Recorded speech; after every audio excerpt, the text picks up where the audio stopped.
a ceasefire is in place, and yet still it's surreal to think there are these ultimatums from several countries over Israel taking part in Eurovision. New updates just moments ago. Bring us up to speed. Well, I should preface this by saying that there are two camps in this, two camps who want to see Israel gone from Eurovision. On the one hand, it's because of their actions in Gaza over the last couple of years, but also there's a lot of people who are upset with their actions within the Eurovision Song Contest, especially over the last couple of years. The Israeli government has engaged in a couple of multi-million-dollar campaigns for advertisements to try and make sure that their acts get support from people who not only like the song, but are also more sympathetic towards Israel. So they have almost turned this into a litmus test on whether they support Israel or not. And that was what happened with the votes that happened just around about an hour ago. The European Broadcasting Union, they want to keep as apolitical as possible. So they were not going to kick Israel out based solely on what's going on in Gaza. But perhaps because of what was going on over the last couple of years, a couple of the other countries have said this is against the spirit of the contest and that it's just promoting whoever has the most money. So that was why a couple of weeks ago they announced that they were going to be making changes to the contest, limiting the number of countries who were, limiting the number of votes that you were able to choose for one specific country. So you couldn't have someone voting 20 times for Israel without listening to the song.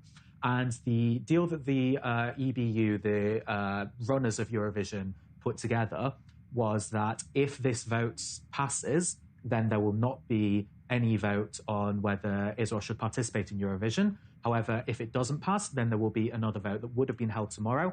However, it did pass, and as a result, as it stands, Israel is competing in Eurovision. So far, 4 countries have withdrawn. They are the Netherlands, Slovenia, Ireland, and Spain. The latter is quite important because Spain is a member of the Big Five, one of the main funders of the Eurovision Song Contest. There are a couple of countries who have said that they are going to be discussing it, and they'll come out with a decision over the next couple of days. This includes Belgium and Iceland. But as of right now, Israel has got the green light to participate in next year's Eurovision. And to be clear, Austria, the host, is very happy to host Israel in the contest. And interestingly enough, Germany also supporting Israel. There were reports Berlin could even withdraw if Israel is kicked out. Talk us through the significance of these developments as we speak. As mentioned, Spain is a member of the Big Five, so they are one of the largest contributors to the European Broadcasting Union. But the biggest, by some distance, is Germany. So if Germany would withdraw if Israel were kicked out of the contest, then that could have been disastrous for the contest as a whole. They've been wanting to expand for quite a lot. So it was in the EBU's interests to try and keep Israel in the contest. I'm sure that despite the chaos that has already ensued and will likely ensue up until the contest in May, they are happy because Germany is the main backer, so they're able to stay in. But that's not the only reason why I believe the EBU is actually in favor of Israel staying. Not because of anything to do with Eurovision itself, but because Israel is a member of the EBU, that means that they have to abide by strict regulations. The only thing that's keeping Israel in the EBU is the fact that they use the Eurovision Song Contest as a method of soft power to showcase Israel's image to Europe and to the world. And right now in Israel, Prime Minister Benjamin Netanyahu is trying to pass some bills to limit the powers of the Khan, the national broadcaster for Israel that runs the Israeli selection for Eurovision.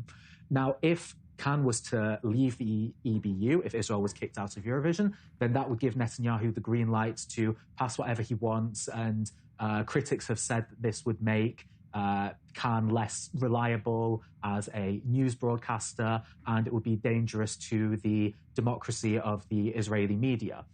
And the EBU does not want that because they were founded primarily to prevent that from happening when the end of World War II happened and Europe was still recovering. They wanted to get all of the broadcasters together of every European country to try and create some kind of peace. And that was how the Eurovision Song Contest was born in 1956. Within the 70 years, it's the 70th anniversary of Eurovision next year, there have been multiple different iterations of it, multiple countries joining, leaving, some international geopolitical tensions as a result of this.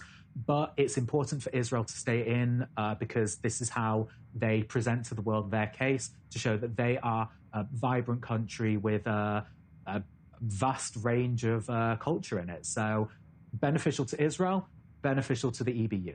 And of course, such a huge event on the entertainment calendar for all nations involved. We'll be watching to see how it all unfolds. For now, thank you as always, correspondent Joe Brown in Tel Aviv. Thank you, Joe.